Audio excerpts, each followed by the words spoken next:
cuidado com cada um de nós, porque o Senhor tem nos guardado, nos livrado de todos os males. Pai, no nome de Jesus Cristo, nós só temos palavras de gratidão por tudo aquilo que o Senhor tem feito por nós. Grato, ó Deus, pelo teu cuidado, pelo teu amor, porque a tua mão, a tua destra tem nos sustentado. E aqui, ó Deus, nós queremos declarar a nossa gratidão por tudo aquilo que tu és, entoando louvores ao teu santo nome. Oferecemos esse culto e esse tempo para o Senhor. Nós oramos e pedimos a tua presença neste lugar, Pai, no nome de Jesus. Amém. Glória a Deus.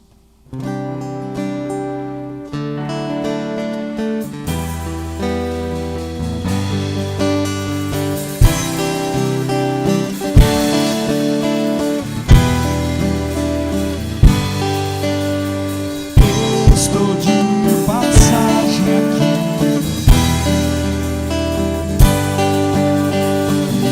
Este não é o meu lugar.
Louvado seja o nome do Senhor. O bem mais precioso que nós temos, querido, é a presença de Jesus Cristo nas nossas vidas. Nada, nem no céu e nem na terra, pode substituir a presença dele.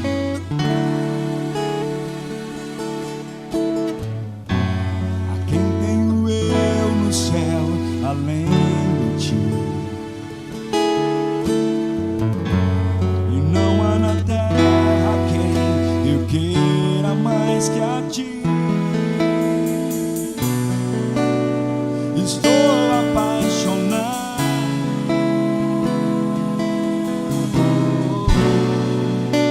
desesperado de amor. Estou disposto a morrer por ti. Eu construirei no cume do monte um altar, e o sacrifício sou eu.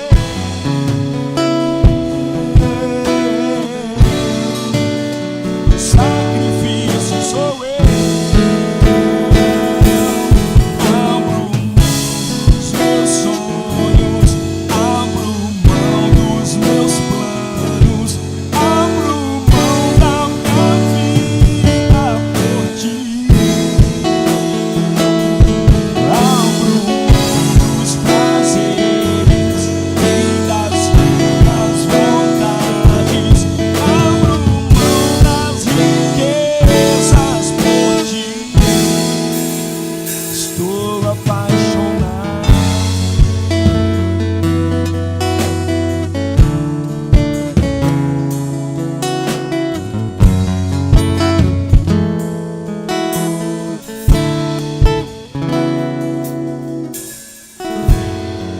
Tenho eu no céu, além de ti,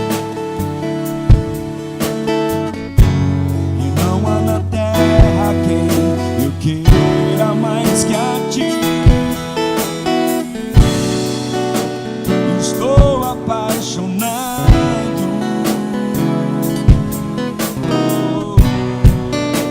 desesperado de amor. Eu estou disposto a morrer por ti.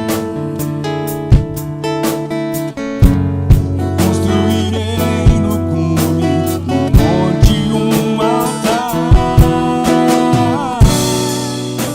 e o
Abro mão dos meus sonhos, abro mão dos meus planos, abro mão da minha vida por ti.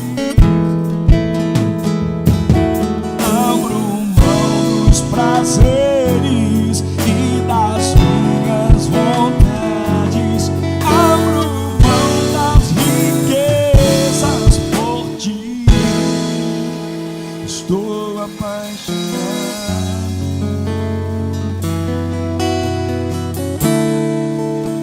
Estou apaixonado.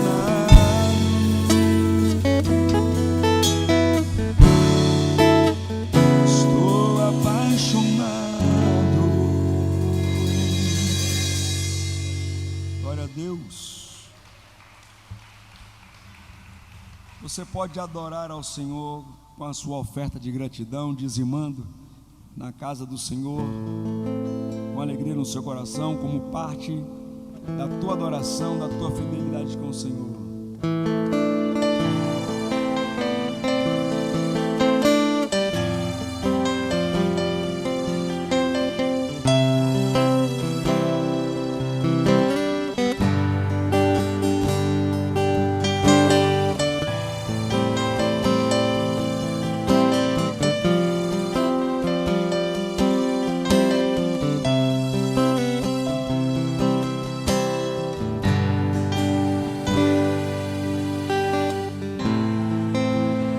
Leva-me à tua glória,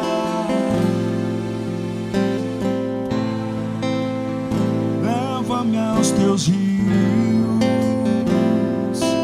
Eu quero muito mais de ti. Leva-me aos cativos,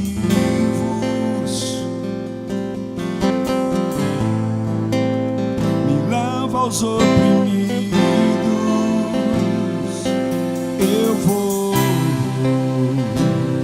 anunciar o teu amor. Eu vou anunciar o teu perdão. Eu quero ir mais alto, preciso ir mais alto. Leva-me ao teu grande amor, receber teu abraço, sentir teu perfume. Beija-me com os teus beijos, Senhor. Quero ir mais alto, preciso ir mais alto. Leva-me ao teu grande amor, receber teu abraço, sentir teu perfume. Beija-me com os teus beijos, Senhor. Eu quero muito mais de ti. Anseio muito mais de ti. Preciso muito mais de ti.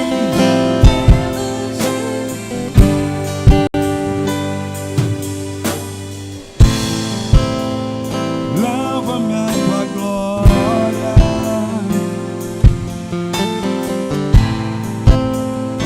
leva-me aos teus rios.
Deus. Você pode se assentar, querido. Louvado seja o nome do Senhor.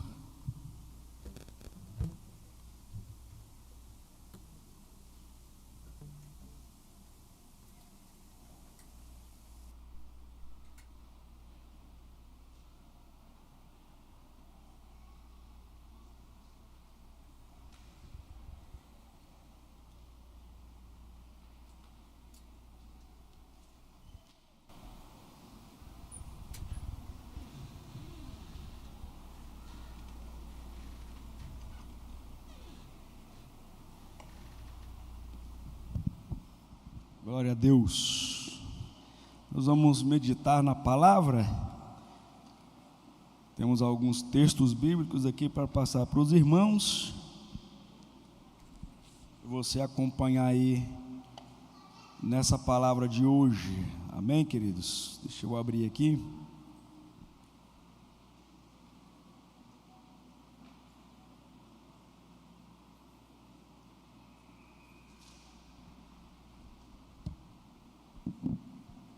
Glória a Deus.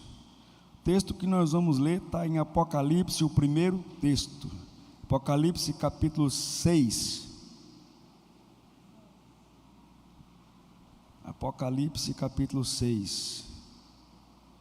Nós vamos ler os 8 primeiros versículos aí. Capítulo 6, versos de 1 a 8 em Apocalipse. Então vamos lá? Amém, irmãos? Glória a Deus. Diz assim: observei quando o Cordeiro abriu o primeiro dos 7 selos. Em seguida ouvi um dos seres viventes exclamar com voz de trovão: vem. Olhei e diante de mim estava um cavalo branco e seu cavaleiro empunhava um arco.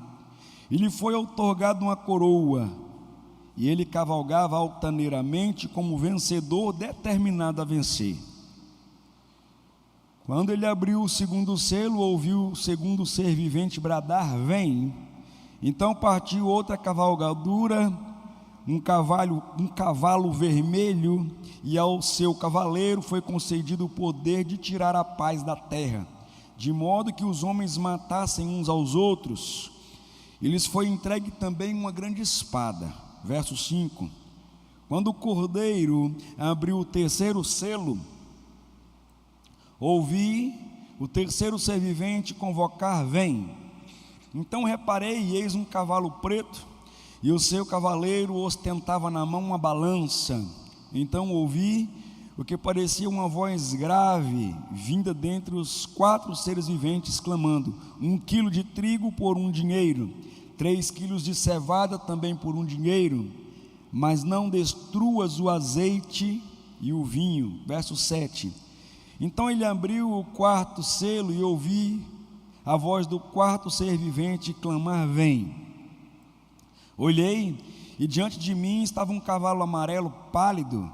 Seu cavaleiro chamava-se Morte, e o lugar dos mortos o seguia de perto. Foi-lhes dado o poder sobre 1/4 de toda a terra, a fim de que matassem a espada pela fome, por meio da pestilência e pelos animais selvagens da terra. Agora você vai lá para o Evangelho de Mateus, no capítulo 24.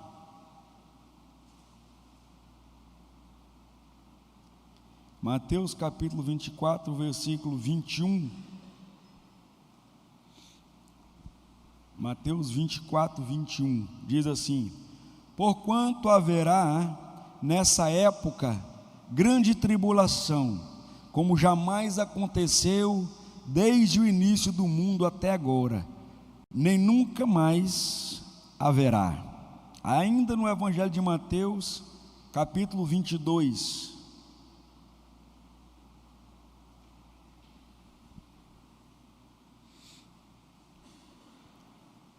Este texto aí do capítulo 22, do versículo 1 a 14, eu vou comentar sobre ele daqui a pouco, tá? a parábola do banquete nupcial ou do grande banquete.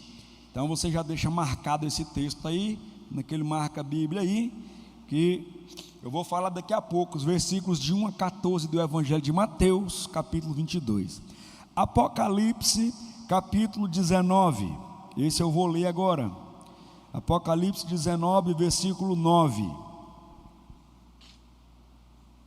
Então o anjo me ordenou: escreve, bem-aventurados os que são chamados ao banquete das núpcias do Cordeiro.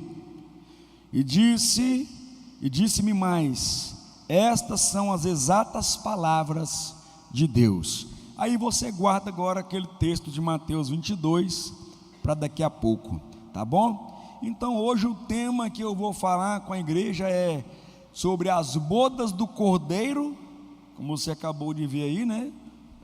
A versão que eu li aqui fala núpcias do Cordeiro, bodas do Cordeiro. E o outro tema é a grande tribulação. Eles estão ligados aqui no mesmo evento, as bodas do Cordeiro e a grande tribulação. Esse é o tema de hoje, tá bom? Então tem tudo a ver com estar buscando a preparação para a volta de Cristo. Esse tema, as bodas do Cordeiro e a grande tribulação. Então, queridos, fato é que nós já temos visto aí uns sinais crescentes da proximidade da volta de Cristo. Incertezas, guerras, catástrofes, né? E a frieza espiritual. Eu não sei se você acompanha os noticiários, mas você deve ter visto, né?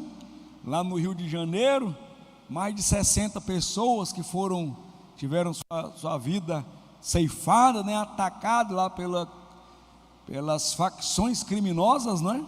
Então assim, a violência para todo lado, a frieza espiritual, a falta de amor, tudo isso tem acontecido.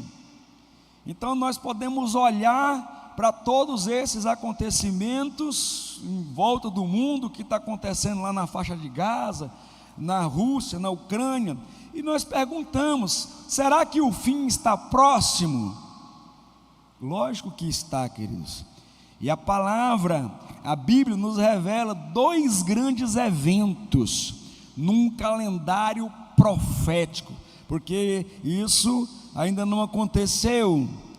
Então nós, como povo de Deus, aguardamos o cumprimento dessas duas revelações, esses dois grandes eventos proféticos de Deus, que se cumprirão, que a palavra de Deus, ela não falha, tudo passará. A própria palavra diz: todas as coisas irão passar, mas as minhas palavras jamais hão de passar. Então o primeiro grande evento aí, que na verdade está ligado aí, uma realidade com a outra, a grande tribulação, um período de juízo, um período de sofrimento sem precedentes. Ou seja, todo o sofrimento que nós estamos vendo, querido, até agora, é apenas um ensaio para o que será a grande tribulação. Agora você imagine, né? Já não está bom, imagine então nesse período de grande tribulação.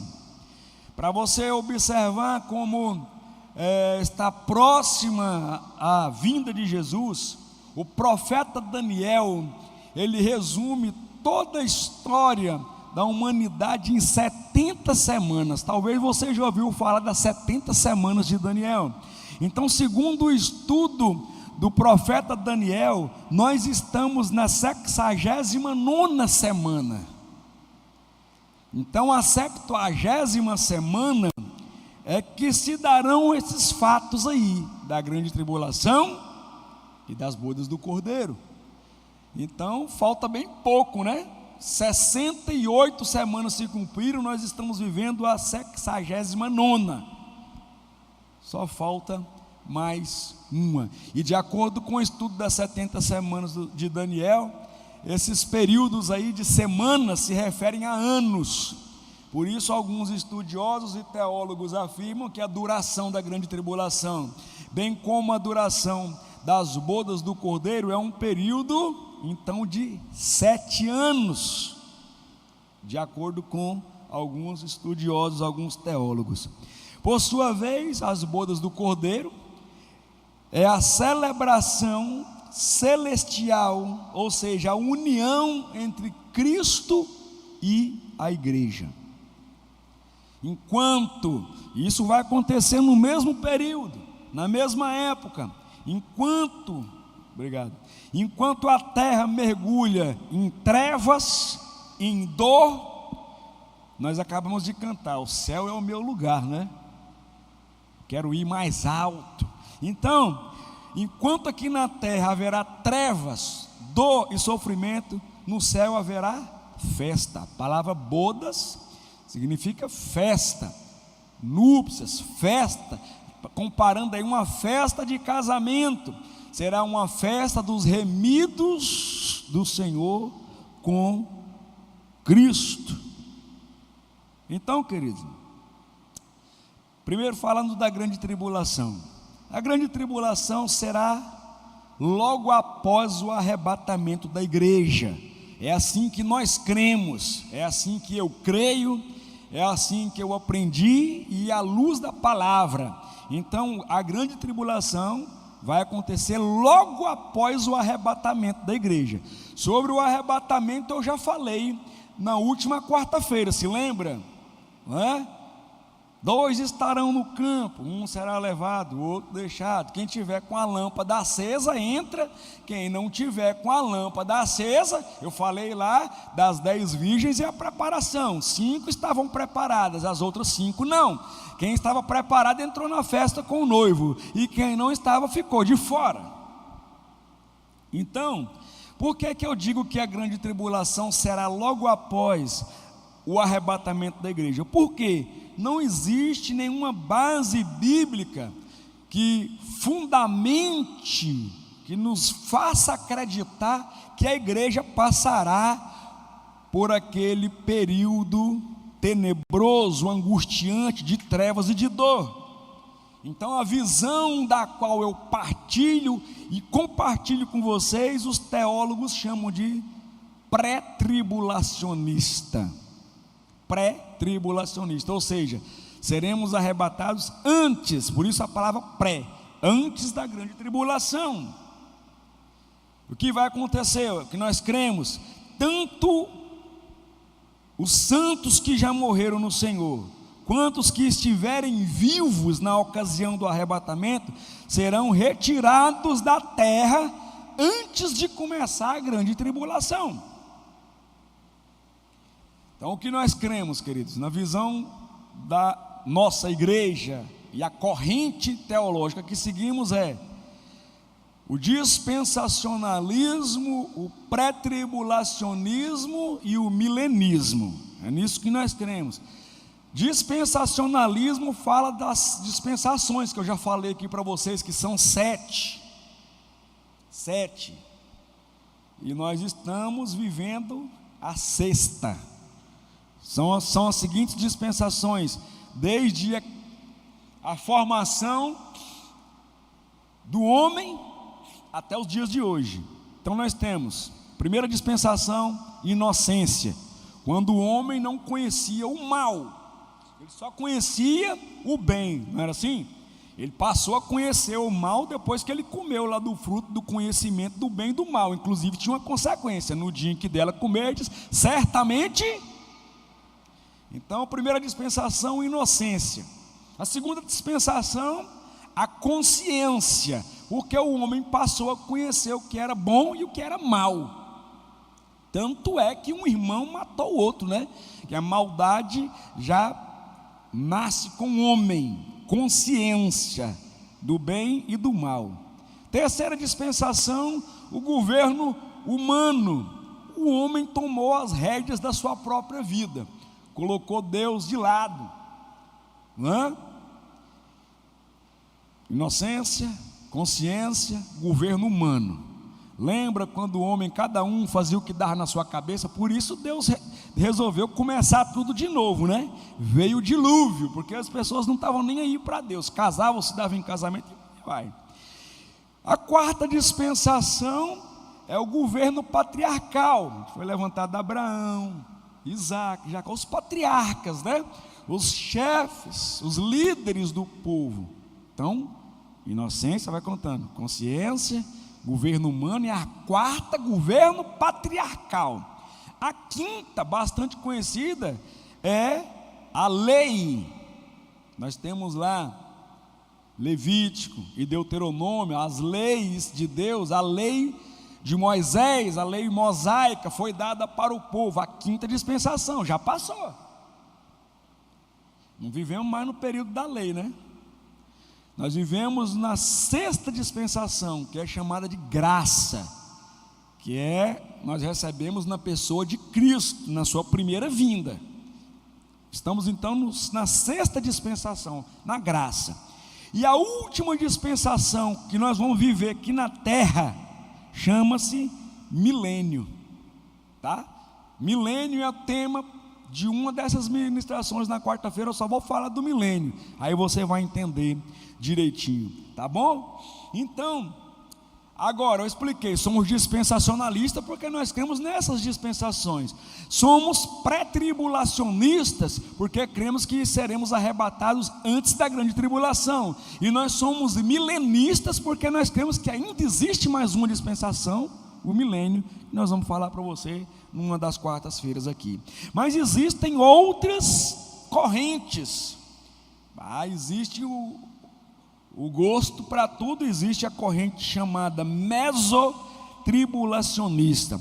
Essa visão, essa corrente teológica chamada mesotribulacionista, porque eles negam que a igreja vai ser arrebatada antes. Meso já está dizendo no meio, meso. Então eles acreditam que a igreja vai ser arrebatada no meio da grande tribulação. Se é no meio, então a igreja vai passar 3 anos e meio de tribulação. É o que eles acreditam. E existe outra que ainda consegue ser um pouco pior do que a mesotribulacionista, que é a pós-tribulacionista, que eles acham que a igreja vai passar todo o período da grande tribulação e vai ser arrebatada na manifestação de Jesus em glória. Então vai ser arrebatado para quê? Você vai passar o período todinho, né? Mas tem alguns que acreditam. Mas eu creio que a igreja está isenta desse período profético de sofrimento. Abre comigo para você ver lá em 1 Tessalonicenses capítulo 1. Razões porque nós cremos no pré-tribulacionismo. Eu podia ler bastante versículos, mas o tempo aqui não vai permitir, senão eu não vou conseguir chegar nem na metade. Eu vou ler alguns, vou ler 1 Tessalonicenses capítulo 1, versículo 10, que diz assim: quem encontrou diga amém. 1 Tessalonicenses 1,10 então vai dizer assim para nós, enquanto aguardais do céu seu Filho, a quem ele ressuscitou dentre os mortos, Jesus, que nos livra da ira que certamente virá. Então aqui o texto está deixando bem claro que nós vamos ser livres da ira que vai vir, está falando da grande tribulação. Também lá em Apocalipse capítulo 3, versículo 10. Apocalipse capítulo 3, verso 10. Amém? Porque deste atenção à minha exortação, quanto a suportar os sofrimentos com paciência, eu igualmente te livrarei da hora da tribulação que virá sobre o mundo todo, para pôr à prova os que habitam sobre a terra. O texto está dizendo que ele vai nos livrar. Então por que eu acredito que vai passar pela metade, ou que vai passar ela inteirinha? Não, por isso pré-tribulacionista é a visão. A grande tribulação é o dia do Senhor, no qual Deus vai entrar em juízo com o mundo inteiro, um mundo altivo, soberbo, orgulhoso, rebelde, impenitente, que não quer se arrepender. Está bem perto de chegar, né? Que o povo está praticamente assim já, né? Rebelde, altivo, não quer saber de Deus, não quer se arrepender dos seus pecados. A grande tribulação, ela recebe algumas denominações, alguns nomes aqui na Bíblia também, esse período de grande tribulação. Eu só vou dar a referência porque não vai dar tempo de eu ler tudo. Então ela recebe o nome de Dia do Senhor. Lembra? O grande e terrível dia do Senhor é a grande tribulação. Sofonias capítulo 1, versículo 14. Eu só falei que eu vou dar referência, não vou ler, você pode ler aí.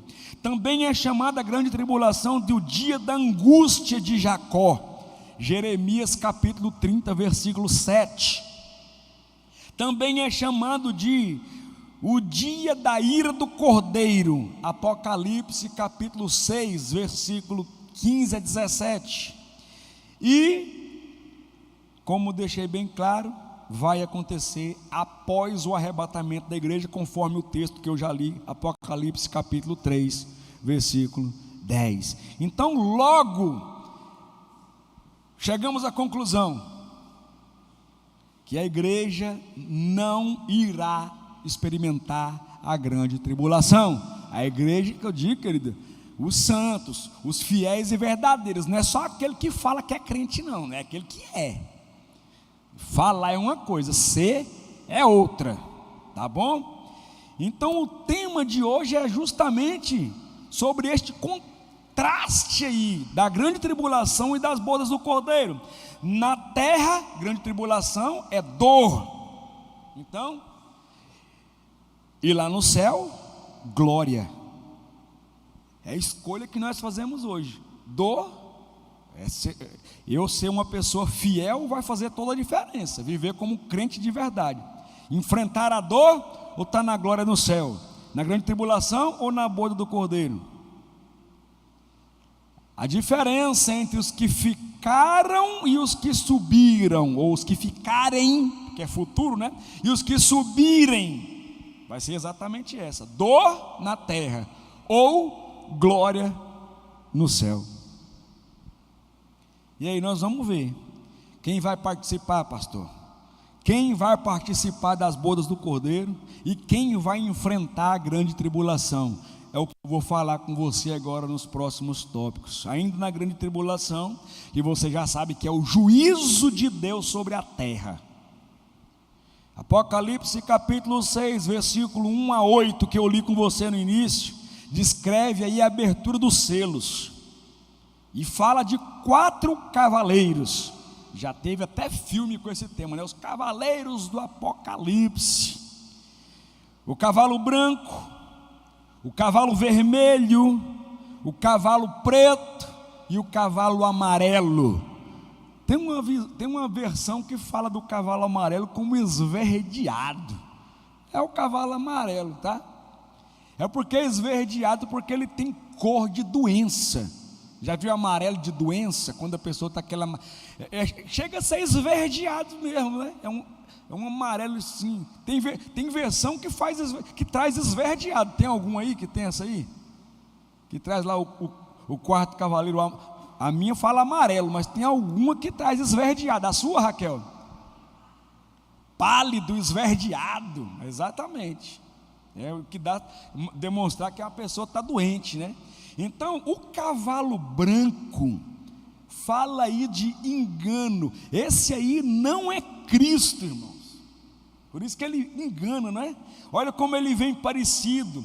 O do capítulo 6 aí. Olha como ele vem falso.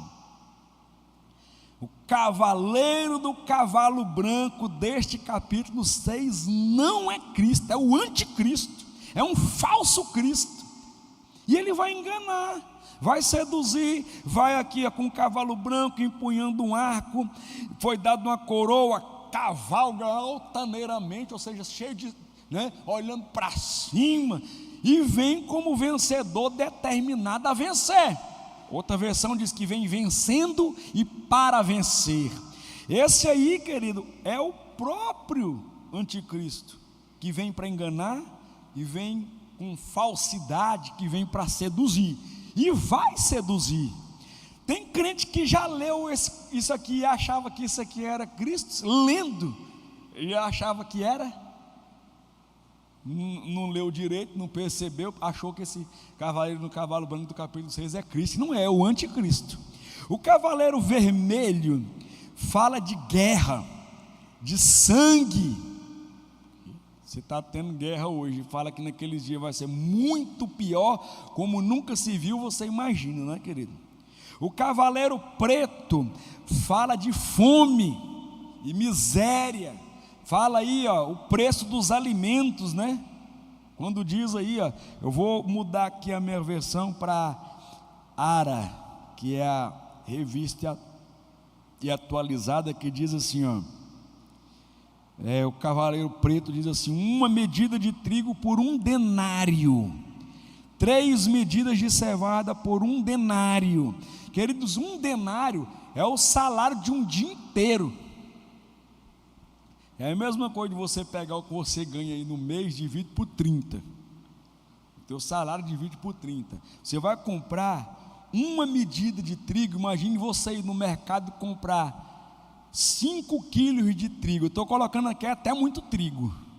5 quilos de trigo por o seu salário de um dia. É muito caro, não é? É altíssimo. Se você dividir o seu salário por 30, tem gente aqui que vai dar esse quilo de trigo aqui por R$500, R$300. Estou jogando aí uma média, não é isso? É muito caro. Já pensou? Tu comprou um pacotezinho daquele de farinha de trigo por R$300, R$200, que seja R$100, já está demais, não é? É muito dinheiro, caro. E aí diz 3 medidas de cevada por 1 denário. Então, querido, para você ter noção de que a fome e a miséria vai aumentar. É ilusão pensar que aqui nessa terra vai melhorar. Você vai ver que vai melhorar na última dispensação, no milênio. E eu não vou falar para você o que é que vai acontecer lá. Você vai ter que vir para você entender sobre o milênio.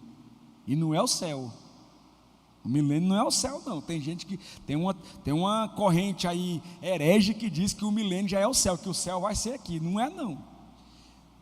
Nem aquele ditado popular que diz que o inferno é aqui, o inferno também não é aqui. E outra que diz que o céu vai ser aqui, não é também. Nenhum nem outro. Você tem que vir para entender como é que vai ser aí o milênio. A gente já sabe que no arrebatamento, nem todo mundo vai ver Cristo, vai ver? Não. 1 Tessalonicenses capítulo 4, versículo 13 a 17, diz que Ele ficará nas nuvens e nós nos encontraremos com o Senhor nos ares. E no milênio, como é que vai ser? Você tem que vir na próxima quarta-feira para você saber, senão você não vai ficar sabendo hoje como é que vai acontecer. Eu só sei que no arrebatamento nem todo olho verá, só aqueles que forem atraídos até Ele. Já no milênio vai ser diferente. Mas aqui, queridos, além de tudo, além do engano, além das guerras, do sangue, da fome e da miséria, ainda vem o cavalo amarelo. Para quem acha que a pandemia que enfrentamos já foi muita coisa, aqui está falando do cavalo amarelo, que vai receber autoridade. Vai receber autoridade. Esse cavalo amarelo, versículo 8, o nome dele é morte e inferno. Foi dada autoridade sobre a 4ª parte da terra para matar, a espada pela fome, com mortandade e por meio das feras da terra. Vai matar de todo jeito. Queridos, se a gente for calcular a 4ª parte da terra, sabe o que isso significa? 25% da população vai morrer. Se você pega dividido por 4, uma 4ª parte, você pega 100%, divide por 4, vai dar 25%.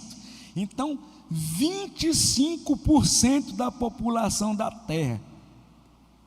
Esse cavaleiro aí, o cavalo amarelo, vai ter autoridade, vai receber aí, ó, para matar. A espada, o que a espada não pegar, a fome pega.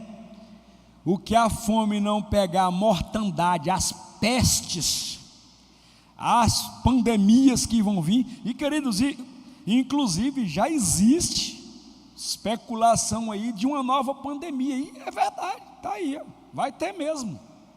A Bíblia não mente. Não foi essa que aconteceu, não. Vai vir outra pior. Vai vir outra pior. E aquela que é a peste, ó, livrou da espada, livrou da fome, livrou das doenças, e ainda tem as feras da terra. O que vai acontecer aqui, meu pai? Os bichos vão ficar doidos, é? As onças vão invadir a cidade. O que vai acontecer? Eu não sei, não quero saber, nem quero estar aqui. Só sei que vai ser assim. Vai ser desse jeito que você está vendo aqui, que a palavra do Senhor, ela não falha. Nunca falhou e jamais falhará. Tolo é quem acredita que isso aqui não vai acontecer. Vai acontecer. Jesus disse, lá no Evangelho de Mateus, que eu li com você e repito, capítulo 24, verso 21, porque haverá então grande tribulação como nunca. Queridos, Jesus já mentiu alguma vez para você? Alguma palavra que Jesus disse aqui não cumpriu?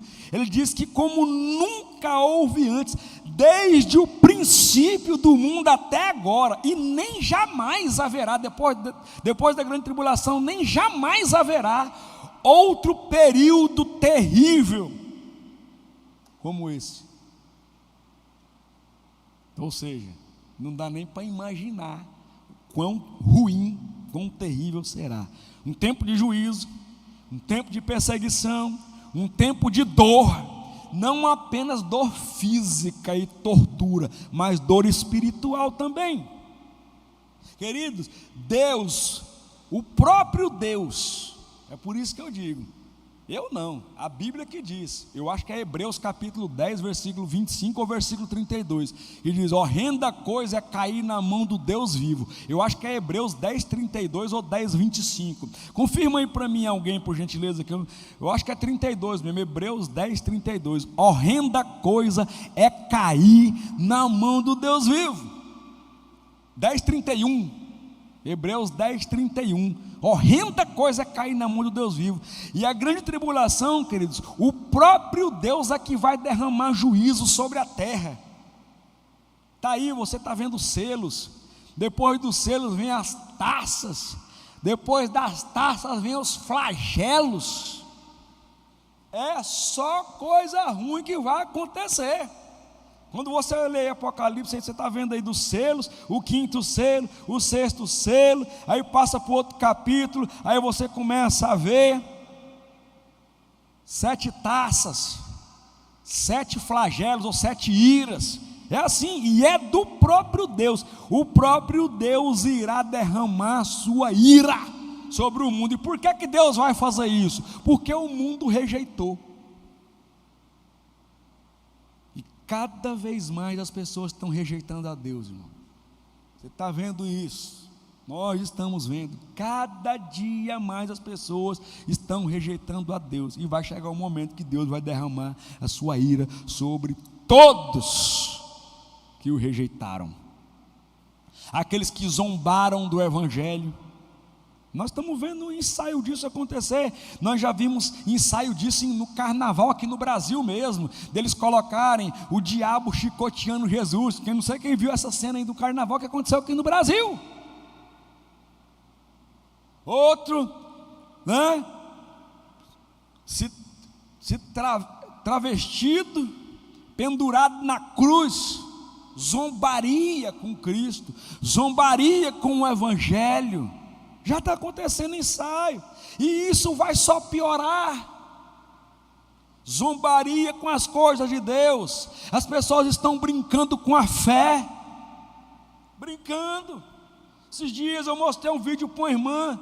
Eu fui fazer uma visita, uma senhora. Mostrei para ela, olha essa igreja aqui, lá em Belo Horizonte. O pastor vestido de saia. de saia jeans, o pastor. Mostrei até para a missionária Pedrinha, missionária, meu Deus, que tentando acreditar. A gente olha aquilo, está tentando entender. Que é isso, meu pai? Zombaria, a pessoa está brincando com a fé, arrancando, mudando a palavra de Deus, tirando e colocando aquilo que lhe convém. E a palavra mesmo diz: ai daquele que mudar uma vírgula, um tio do que está escrito aqui nesse livro. Ai daquele. E essas pessoas vão enfrentar o preço da incredulidade, justamente na grande tribulação. Está guardado, está reservado esse tempo aqui para essas pessoas incrédulas, para quem não crê em Deus, para quem brinca. E não é só para quem está lá no mundo brincando, não, é para aquele que brinca de ser crente também, brinca de pegar na Bíblia e vive uma vida toda desorganizada. Você é incrédulo também. E a palavra diz que de fora ficarão os incrédulos, os mentirosos. Ei, talvez a pessoa pense assim: o inferno foi reservado para assassino, foi reservado para estuprador, para pedófilo, mas foi reservado também, sabe para quem? Para os avarentos. Tem crente que passa 20 anos na igreja, nunca teve coragem de dizimar, nem de ofertar. Avarento. Você vai para o inferno, miserável, vai para o inferno. Não sou eu que estou dizendo, não, é a palavra que está dizendo. Abre comigo aí para você ver, salvo engano, 1 Coríntios, eu não anotei essa também, 1 Coríntios, acho que capítulo 6, vou achar os versículos agora.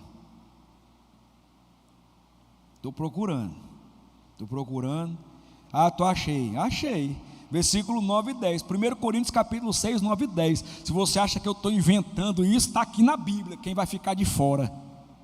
1 Coríntios capítulo 6, versículo 9 e 10, diz assim, ou não sabeis que os injustos não herdarão o reino de Deus?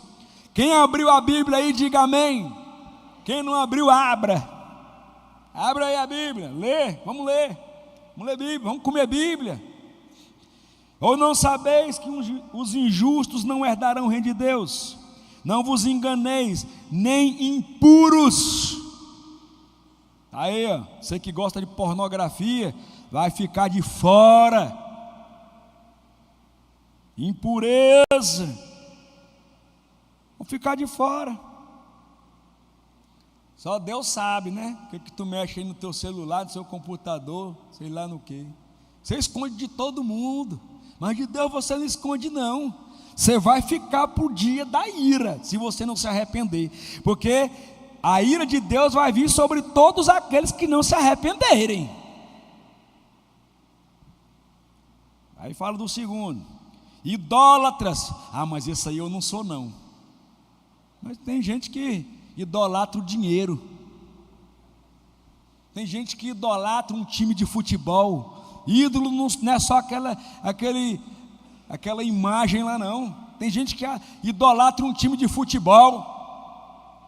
Se o dia do culto for no dia do futebol, meu time de coração, eu sou Flamengo até morrer.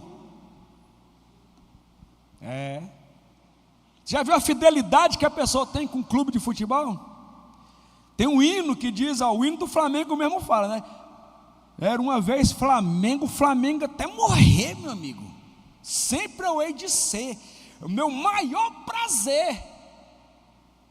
Parece que é um compromisso até maior do que com Jesus, né? Será que você está com Jesus até morrer? Jesus é meu maior prazer, ver o Senhor brilhar na minha vida, seja na terra, seja no mar, vencer com Jesus. Era uma vez Jesus, eu sou contigo até morrer. Será que a pessoa é assim? Mas com o Flamengo é. Ele não compra uma Bíblia nova, mas a camisa do Flamengo é a original. Bíblia do... Deus me livre, a Bíblia já caiu até as capas. Ele não dá uma oferta na igreja, mas ele sai daqui de Porto Velho para ir assistir um jogo do Flamengo lá no Maracanã, que eu já cansei de ver galera daqui fazer isso. Sair daqui, pagar passagem só para assistir o jogo do Flamengo. O cara vai num dia e volta no outro. Tem um outro hino, que é o hino do Grêmio. Eu escuto, não torço para time nenhum, já torci. Já torci para o Palmeiras. Não tem mundial e nunca vai ter, pelo jeito. Já viu alguém esculhambar com o próprio time? Porque eu já abandonei isso aí, é ilusão. Eu gosto de futebol, gosto de esporte, mas não sou torcedor fanático. Tem gente que chora, o time dele perde, ele tem vergonha de ir até para o trabalho no outro dia, para não ser zoado pelos colegas. Tem um hino do Grêmio que diz assim, o hino do Grêmio: até a pé nós iremos, olha, para o que der e vier, mas o certo é que nós estaremos com o Grêmio, aonde o Grêmio estiver. Olha que lindo. Será que a pessoa é fiel assim com Jesus? Até a pé eu vou para a igreja, seja o que der e vier, mas o certo é que eu vou estar hoje com Jesus, aonde Jesus estiver. Olha que lindo. Se chover nem para o culto vem. Mas para o jogo do Grêmio, meu amigo, eu vou até nas altitudes, na chuva, no sol do meio-dia, mas eu estou lá com o Grêmio, aonde o Grêmio estiver. Marca um evangelismo, 3 horas da tarde, solta 500 demais, mas para o Grêmio pode. O evangelismo vai ser a pé. É a pé, não dá para ser de carro. Mas no Grêmio você não diz que vai até a pé nós iremos, para o que der e vier. Queridos, idolatria. Tem gente que idolatra outro. Para muitos o filho é o ídolo, o marido é o ídolo, a mulher é o ídolo também. Nem adúlteros, aquele que mancha o casamento. Está casado com a irmã, mas isso que não existe, isso que é coisa que colocaram na cabeça, colocaram mesmo na cabeça da pessoa, né? Não vai entrar os adúlteros. Os efeminados, sou eu que estou dizendo ou tua Bíblia está escrito isso aí? Vai entrar? Tem uma galera aí achando que vai. A minha Bíblia está dizendo efeminado. Tem algum aí que não está dizendo? Levanta a mão. A sua pega até mais pesado, né? Eu não vou nem repetir aqui. Fala lá para trás para o pessoal. O que é que fala a tua? Você escutou daí, né? O que a dela fala? Aqui, a minha ainda pega leve. Nem sodomitas. O que é sodomita? É a pessoa que é aquela libertinagem sexual.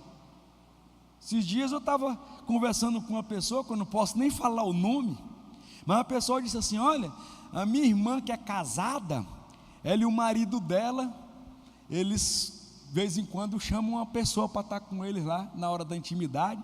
Ela, se ela quiser, pode sair com outro, se ele quiser, ele pode sair com outra, e não sei o que, e vive nesse negócio aí. Digo, rapaz, como é que é o negócio? É desse jeito aí, como é que tem um nome para isso aí? Sem vergonha. Não é isso não que deram. Não é esse nome que falaram não. É outro nome que dão a isso aí, casal liberal, né? Relacionamento aberto. O irmão Almir já chamou, foi de sem vergonhice. Então é relacionamento aberto. Gente, que pouca vergonha. Não, eu concordo com você. Que é isso? Aonde é que nós vamos chegar? Sodomita vem da palavra Sodoma, daquela cidade lá que era esculhambado, né? Era bagunça. E aí continua o versículo 10: nem ladrões. Não, isso aí eu estou livre, graças a Deus, ladrão eu não sou. Mas você já leu Malaquias capítulo 3, versículo 10 a 12? Em que me roubais, diz o Senhor. E ele diz, Malaquias 3, 10 a 12: vós me roubais nos dízimos e nas ofertas, com maldições sois amaldiçoados. Então, quem não é dizimista e quem não oferta na casa do Senhor, não sou eu que estou dizendo, é Malaquias capítulo 3, versículo 10 a 12, que diz que é ladrão. Descobri hoje que eu sou ladrão, pastor. Ainda dá tempo de você se arrepender, dá tempo ainda. E aí continua: nem avarentos. Avarento, amarrado, atravessa o rio Madeira com um sonrisal na mão, o bicho chega seco do outro lado, meu amigo, não contribui com nada. Vai ser uma contribuição de R$20 para você vir para a rede de mulheres. Gente, R$20, vamos falar a verdade, O que você faz com R$20? Teve irmã que não veio por causa de R$ 20. Se for fazer com os irmãos do mesmo jeito, né, Júlio? Quantas vezes já fizemos evento? R$ 10 para fazer um churrasco. Tem irmão que não vai para não contribuir com R$ 10. Meu Deus do céu, tem uma jararaca no bolso do cara e não vai. A miséria, o avarento, o legítimo avarento, ele é tão avarento que ele não gasta nem com ele mesmo. Vai ficar de fora. Nem bêbados, nem maldizentes, nem roubadores herdarão o reino dos céus, querido. Então essa turma aí vai ficar de fora. Não vai. Zombam do evangelho, brincam com a fé, brincam com a palavra de Deus e vão pagar o preço mais adiante. Qual é o objetivo da grande tribulação? Tem um objetivo? Tem. Apocalipse capítulo 16, versículo 11. Apocalipse 16, 11. Agora vamos acelerar. E blasfemaram o Deus do céu por causa das angústias e das úlceras que sofriam, e não se arrependeram das suas obras. Então aqui deixa bem claro que a grande tribulação é para justamente levar os homens a se arrependerem dos seus pecados. Mas adiantou? Parece que nem a grande tribulação vai dar jeito. Olha, ao invés de haver arrependimento, vai ter mais o que aqui? Blasfêmia. Vão reclamar mais ainda de Deus, ao invés de se arrependerem. Não é fácil mexer com o ser humano, né? Está aí, ó. Versículo 10, aí do Apocalipse 16. Derramou o quinto a sua taça. Eu falei que tinha as taças, os flagelos, né? Sobre o trono da besta, cujo reino se tornou em trevas, e os homens remordiam a língua por causa da dor que sentiam. Então, a grande tribulação vem para destruir o império do anticristo, mas vem para desestabilizar o atual sistema mundial. Livro do profeta Daniel. Vai lá, Daniel, capítulo 2, versículo 34 e 35. Quando estavas olhando, uma pedra foi cortada sem auxílio de mãos, feriu a estátua nos pés de ferro e de barro e os esmiuçou.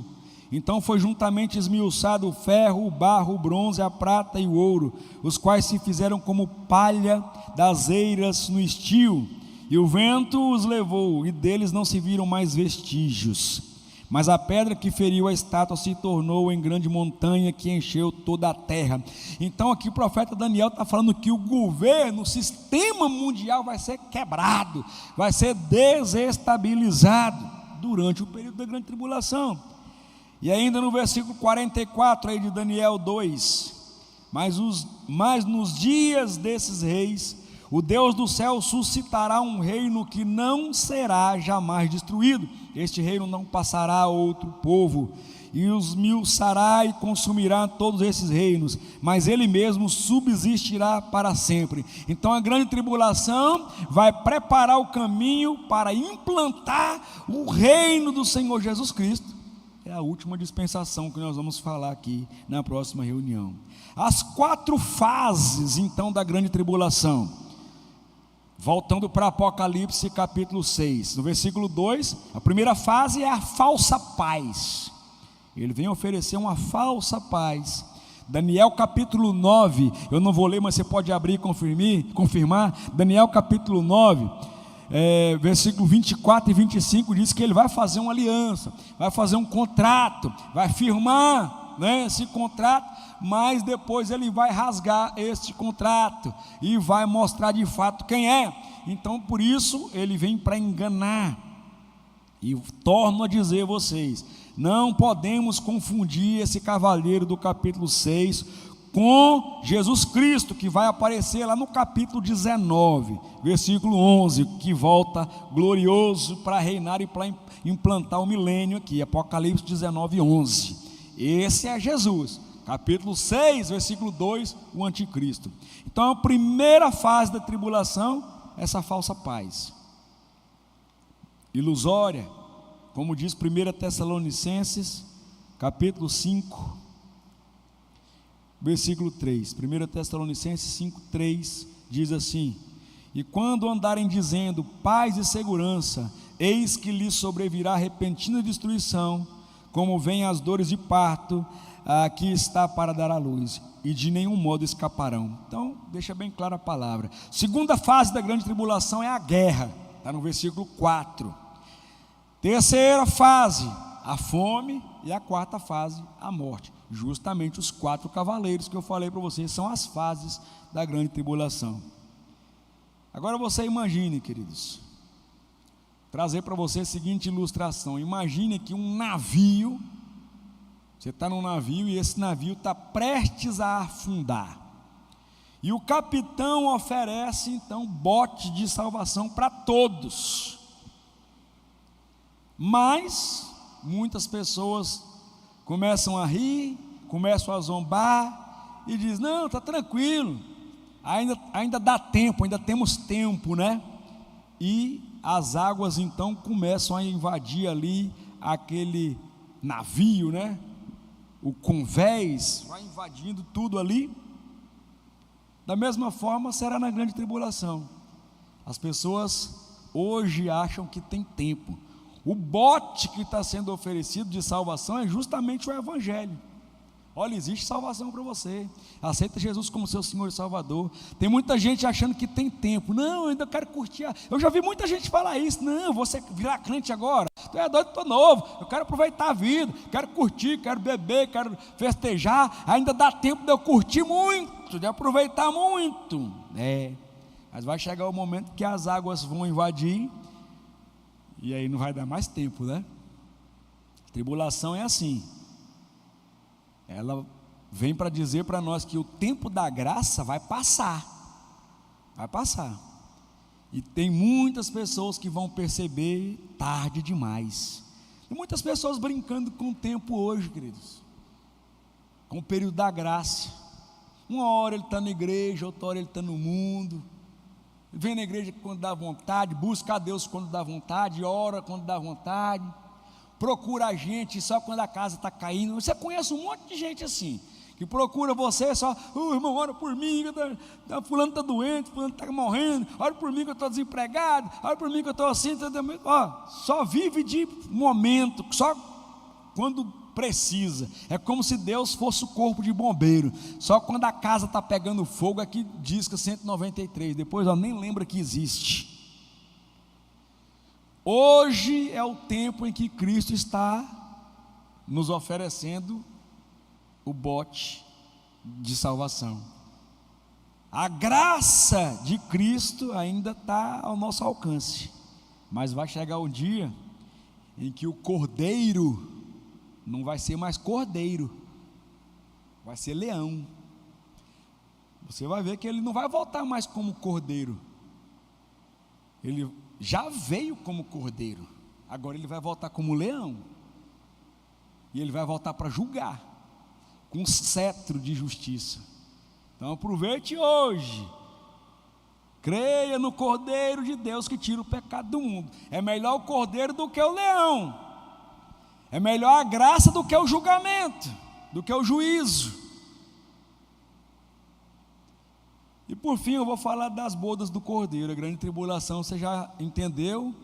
Para você conseguir dormir hoje eu vou terminar falando das bodas do Cordeiro, porque tem gente que está com o olho desse tamanho para mim, daqui eu estou vendo, está assim, está parecendo que está mais, não é num culto, é num filme de terror. É a realidade, tem que ser dita. É muito legal, né?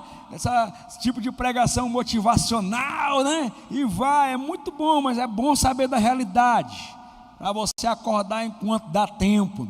As bodas do Cordeiro, como eu disse, é uma festa, a festa do crente, a festa dos remidos. E é igual aquela música diz mesmo, daquela banda Som e Louvor: quem está dentro não sai mais, quem está fora quer entrar.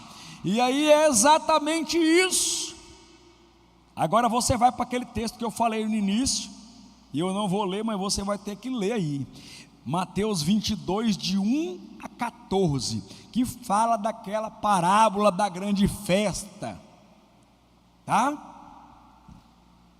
Então, nessa parábola aí, que eu vou falando, você vai passando o pano aí, Jesus compara o reino dos céus a um rei que preparou um banquete para o casamento do seu filho.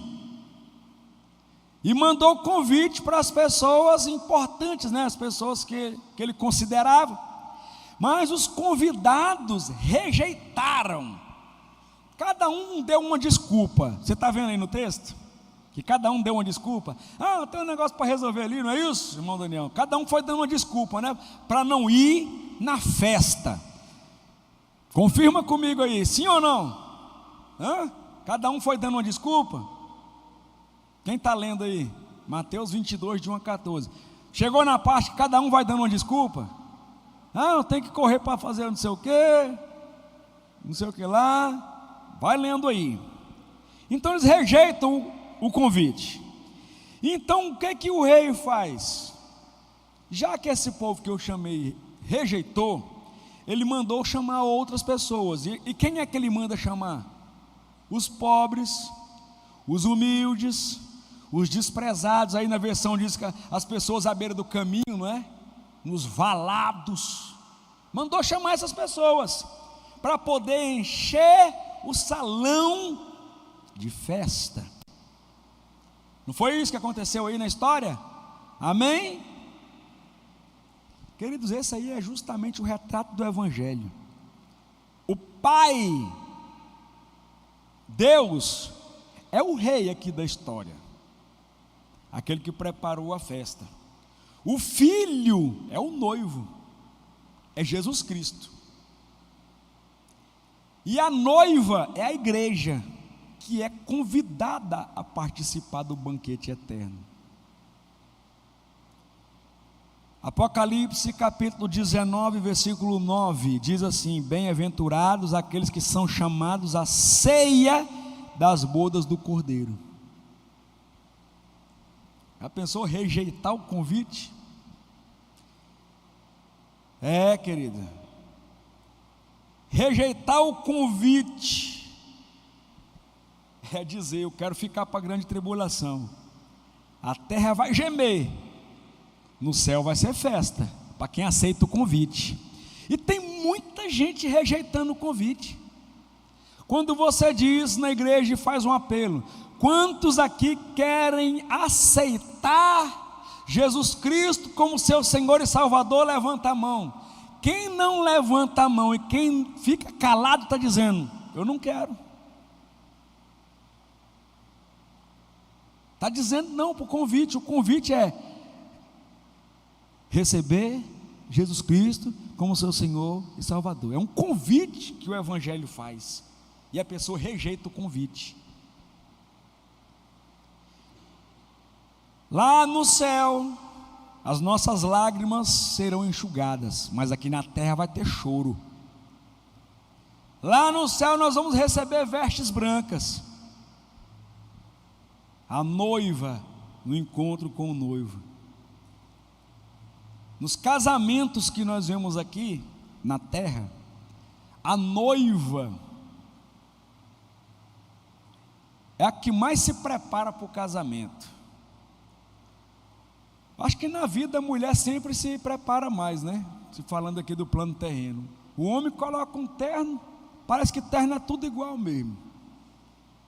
Só muda a cor, a não ser que o cara coloque um cor de rosa, para se destacar, um verde. Mas basicamente, pouca coisa muda, né? Um terno, uma calça, uma gravata. Agora é moda o cara colocar terno, colocar um tênisinho branco.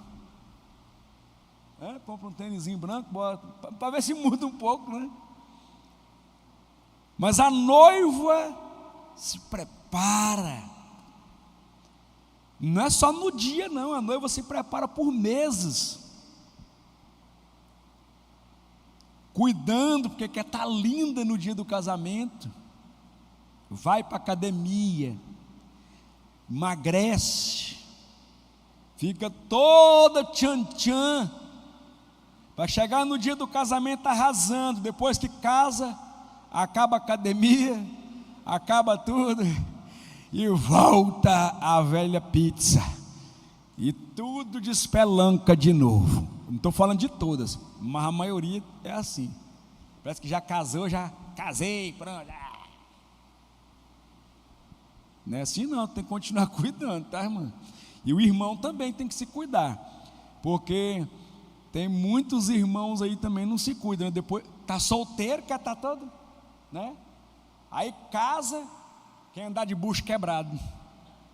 Aí não dá, né? Barriga tanquinho com o batedor. Tem que cuidar também. O marido fica bonito para a mulher bonita para o marido. Coisa que eu acho mais ridícula é a mulher tá com cara toda feia, toda esgadanhada, aí separa, quer se arrumar e postar foto no Instagram, que é para o cara ver. Deve dar mais raiva ainda. Estava comigo, essa praga não se arrumar, não tinha nem cabelo, agora está aí, ó. Dá raiva. Mesma coisa o homem, está todo velho, todo esculhambado, cabelo despontado, tudo, né? Aí separa da mulher que está agora todo coisado. A mulher olha e fala: uma praga dessa aí, ó, vivia morto em cima das pernas, não tinha ânimo para nada, agora está lá, dando uma de que, não, querido, assim como você prepara para o dia do seu casamento, né? E foi assim com a Beth, o dia do casamento dela, ela colocou o melhor perfume, escolheu o vestido meses antes, né? Do dia que a Beth acha que ela escolheu até um ano antes. Ela é organizada aqui só vendo ela, né? O Almir não, escolheu num dia antes, ele chegou lá e disse: me dá isso aqui. Eu acertei, né? Então é assim, houve todo um preparo. Queridos, nós estamos falando de quê? Preparo.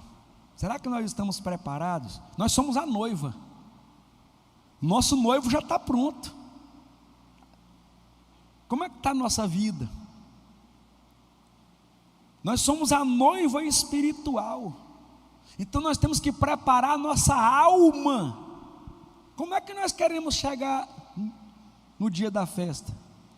A noiva bonita, a noiva arrumada, a noiva organizada para encontrar com Cristo, e quando Cristo olhar falar: que noiva linda, que noiva maravilhosa, ou aquela noiva esgadanhada, cabelo desorganizado, a barra do vestido suja de barro, os pés desorganizados, e vai, aquela noiva que vai andando, vai pisando no vestido, tem que ter a gente ajudando para não cair, que eu vi um casamento assim uma vez, ó, é feia, a bichinha vinha andando, arrumaram um vestido que era maior que ela, ó, ela vinha andando, pisava no vestido, de vai cair, eu daqui, de vai cair, o povo ajudando, levantando de um lado. Eu digo: meu Deus, não tinha um lugar para fazer uma barra do vestido dessa mulher não, meu pai. Eu pensando comigo, né? E o noivo no altar esperando também, né? Digo: meu Deus, pelo amor de Deus, organiza, né? Como é que nós vamos chegar?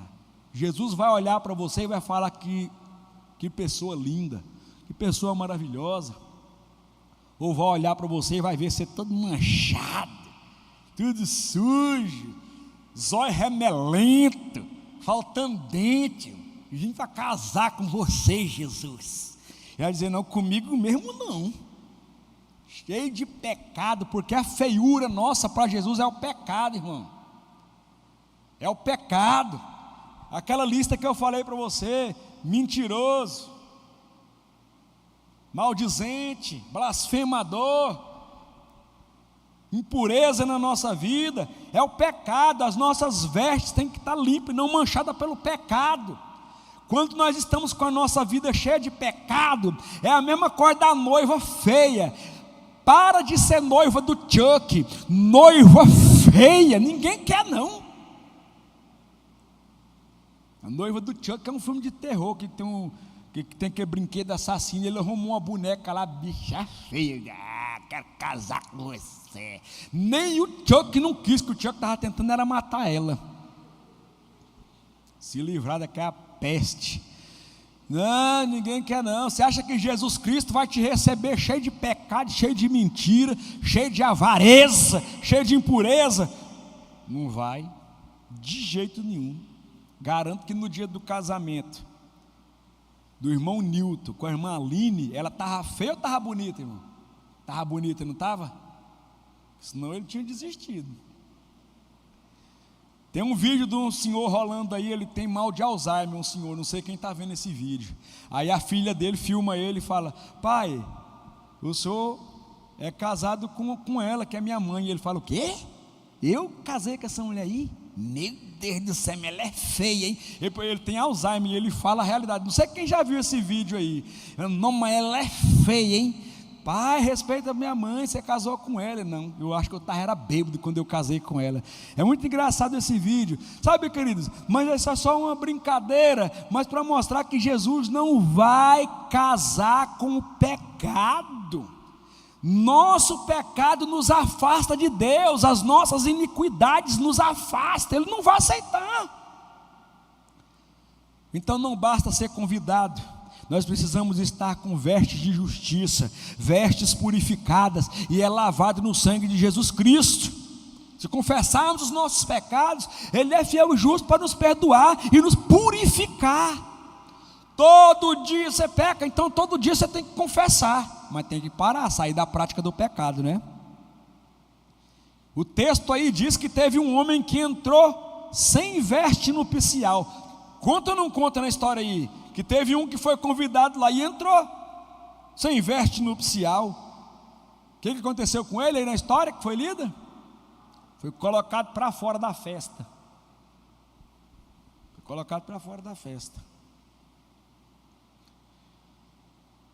Queridos, e assim muitas pessoas estão na igreja, mas poucos estão com Cristo. Tem gente que quer entrar na festa de qualquer jeito, vai ser colocado para fora. Por isso é hora de nos prepararmos, de purificarmos a nossa alma, a nossa mente, o nosso coração e nos revestir do Espírito Santo. Eu vou falar aqui das características da noiva. A noiva, primeiro, ela é fiel. Você gostaria de casar com uma noiva que diz: nosso relacionamento vai ser aberto? Que eu dei o exemplo para você agorinha. Vou casar com você, mas eu vou ficar com o personal trainer, com quem der moral para mim, eu vou ficar também, não é? Você vai querer uma noiva dessa? Você vai querer entrar num casamento desse? Se o teu marido, teu futuro noivo falar assim: eu estou casando com você, mas eu vou continuar sendo assim, pegador. Olha, você vai casar com um cidadão desse? Não. Então, característica da noiva: fidelidade. Segunda característica: santidade. Hebreus capítulo 12, versículo 14: segui a paz com todos e a santificação, pois sem a qual ninguém verá o Senhor. A noiva, terceira característica da noiva do Cordeiro: ela não se mistura com o mundo, não dá lugar ao mundo. Romanos 12, 2. Abre comigo para você ver, Romanos 12, 2, diz assim, e não vos conformeis com este século, mas transformai-vos pela renovação da vossa mente, para que experimenteis qual seja a boa, agradável e perfeita vontade de Deus. Ela não se mistura com o mundo. 1 João capítulo 2, versículo 15, diz assim, não ameis o mundo, nem as coisas que há no mundo. Se alguém amar o mundo, o amor do Pai não está nele. Não está. Quarta característica da noiva do Cordeiro: ela espera pelo noivo. Está esperando, está aguardando, está se preparando todos os dias. Quinta característica: ela adora a Deus. Adora. Noiva é adoradora.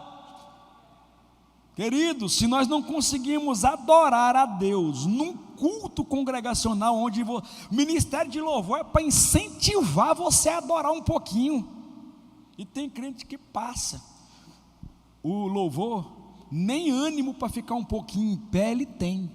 Queridos, se você não consegue ficar em pé 30 minutos para adorar, 30 minutos de adoração é pouca coisa.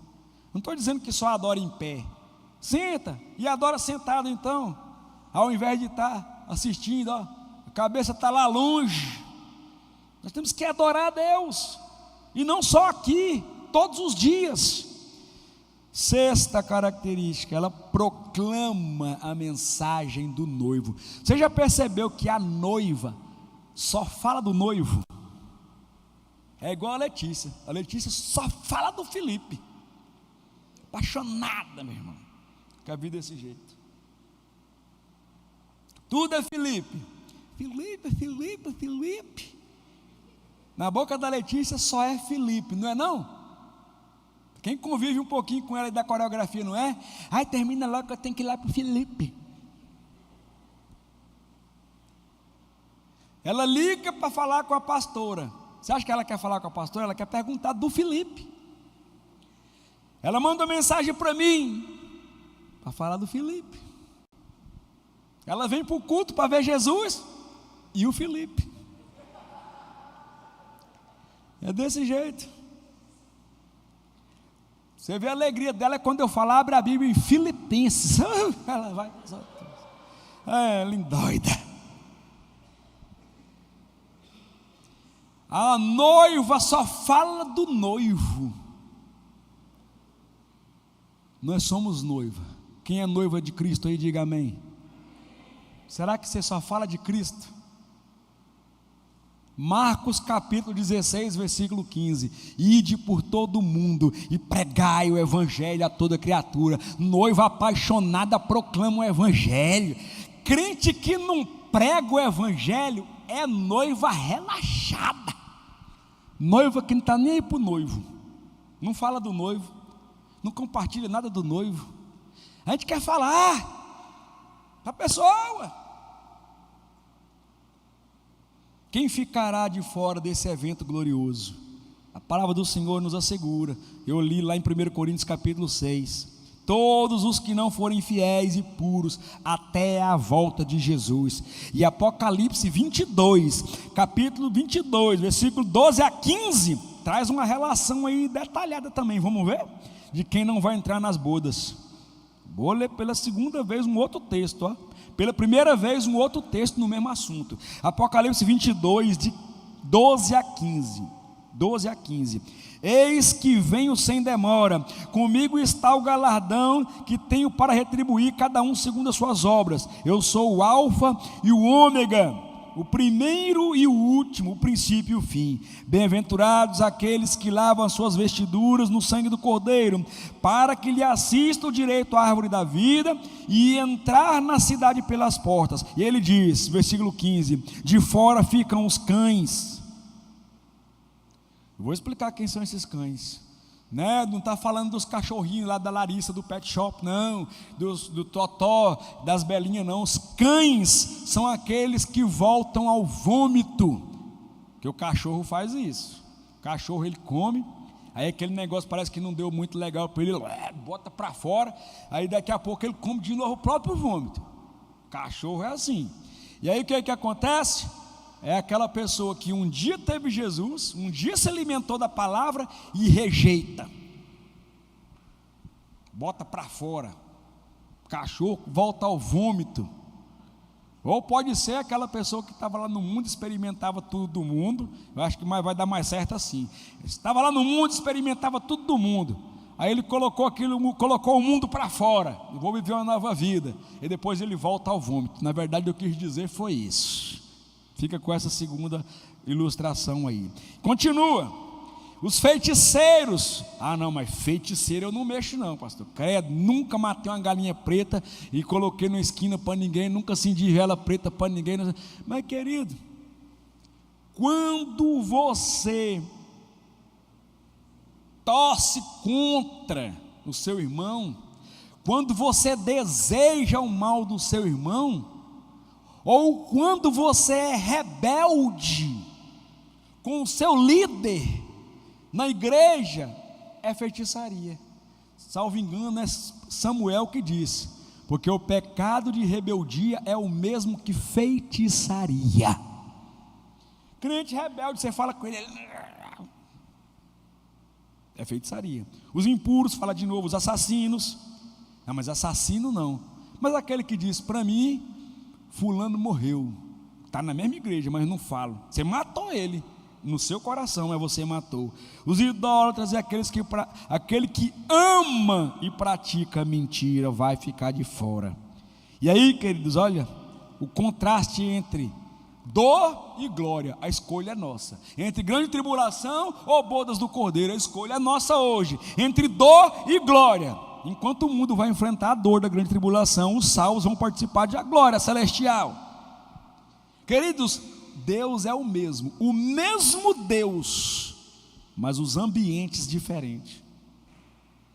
O mesmo Deus é que vai lançar a ira na terra, caos, juízo e destruição. E é o mesmo Deus que vai organizar a festa de adoração e de alegria para o seu povo. 2 Coríntios capítulo 5, versículo 10. 2 Coríntios 5, 10. Estou terminando, que hoje é um pouco mais longo mesmo, tá? Aguenta aí. Porque importa que todos nós compareçamos perante o tribunal de Cristo, para que cada um receba segundo o bem ou o mal que tiver feito por meio do corpo. Então, esse tribunal de Cristo aí é para os remidos. Esse tribunal aí não é para condenar ninguém, é para recompensar. Aqueles que permanecerem fiéis vão ouvir as palavras que eu já li para você, né? Vinde benditos de meu Pai e entrai no gozo do vosso Senhor, Mateus 25, 34. Então, queridos, esse tribunal de Cristo aí, os cristãos, aqueles que morreram em fidelidade, eles vão receber a recompensa por tudo o que fizeram. Então, o tribunal de Cristo é diferente de julgamento ou trono branco. Trono branco que vai acontecer lá em Apocalipse capítulo 20. Esse do capítulo 20 é o trono branco, é o julgamento ou juízo final, para condenação, antes de serem lançados no fogo. Então, o trono branco é o julgamento para a condenação dos ímpios. Tribunal de Cristo é para recompensar os justos, tá bom? Então, o trono branco é só para os incrédulos, o tribunal de Cristo para os fiéis, tá bom? Para você não confundir aí. Então, o tribunal de Cristo não vai punir pecado, não vai castigar ninguém, mas cada um vai ser recompensado pelo que fez, ou deixar de ser recompensado pelo que não fez. E aí fala de galardão. Então existem galardões diferentes, existem honras diferentes lá. É lógico que é aquele que se dedicou mais, maior honra. Aquele que se dedicou pouco, pouco também, não é? Há de se comparar. Quem acha que vai receber o mesmo galardão que, por exemplo, o apóstolo Paulo? Eu acho meio difícil, né? De dizer, não, o meu prêmio lá vai ser igualzinho do apóstolo Paulo ou igualzinho de Pedro, meio difícil, não é? Mas para você entender aí, tá? Então, o tribunal de Cristo vai acontecer justamente no arrebatamento da igreja, lá nas bodas do Cordeiro, tá? Última pergunta para a gente terminar, que essa pergunta eu sei que está aí na sua cabeça, e você perguntou: e durante a grande tribulação, pastor, ainda haverá salvação? Ainda tem jeito de ser salvo na grande tribulação?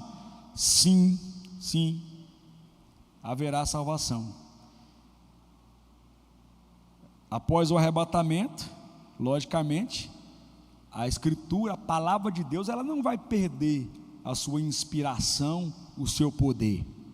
Então, muitas pessoas vão ser salvas, e como você vai ver na próxima lição, antes do milênio, você vai ver que depois da grande tribulação, uma multidão vai ali comparecer, e os fiéis que desceram com Cristo vão perguntar: e quem são aqueles que estão ali vindo de vestiduras brancas?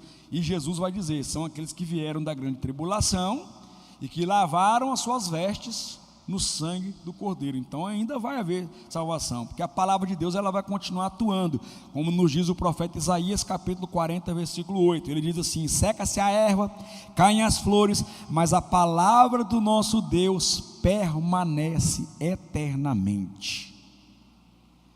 E encerrando hoje, eu posso dizer que cada segundo que passa nos aproxima do toque da última trombeta.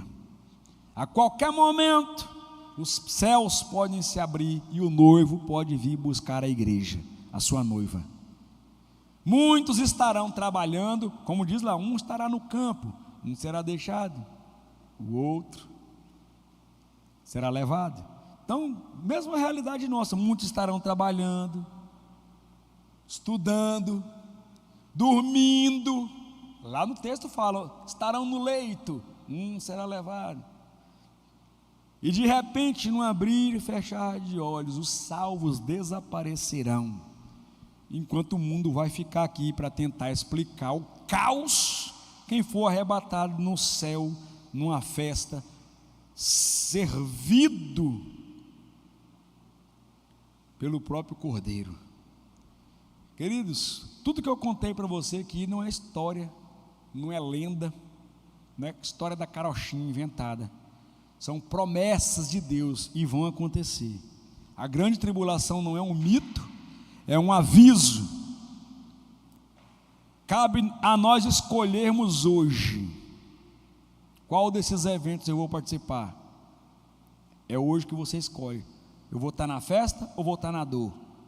Eu vou estar com Cristo ou vou estar sem Cristo? O convite está sendo feito hoje. A mesa está posta, as vestes disponíveis. Nós precisamos aceitar o convite hoje, nos arrepender hoje. Feche os teus olhos aí onde você está. E eu termino dizendo, meu irmão, Jesus está prestes a voltar. Olha, não é coincidência, mas eu fui dar uma olhada, várias igrejas, não só no Brasil, depois você pode pesquisar isso, em vários lugares espalhados pelo mundo, na mesma época em que Deus colocou no nosso coração, para falar desse tema, e eu não sabia, depois que eu fiquei sabendo, muitas igrejas estão falando sobre esse tema, a volta de Jesus Cristo. Depois você olha, eu fiquei até assustado, porque eu não sabia. Eu até sobre esse tema, eu perguntei para a pastora, que eu estava com 2 temas para trazer para a igreja. Um era sobre milagres, e outro era sobre a vinda de Jesus, e a pastora falou para mim, fala sobre a vinda de Jesus, deixa esse para depois. Queridos, não é tempo de brincarmos com a salvação, e nem de estar com o nosso coração dividido. Jesus te convida hoje para ser noiva, limpa, pura, pronta para o encontro celestial. E eu termino com a seguinte oração, você com seus olhos fechados, que o Senhor Jesus Cristo nos purifique as nossas vestes, o nosso coração com o seu precioso sangue. Nós não queremos, Senhor, estar entre os que se lamentarão na grande tribulação. Nós queremos, Senhor, estar entre aqueles que irão celebrar nas bodas do Cordeiro. E que o nome de cada um aqui hoje, ou de quem essa palavra alcançar, que os nossos nomes estejam escritos no livro da vida, e que nós estejamos preparados para a volta de Cristo, preparados para nos encontrarmos com o nosso noivo. Nos reveste e nos guarde, e nos sela com o Espírito Santo até o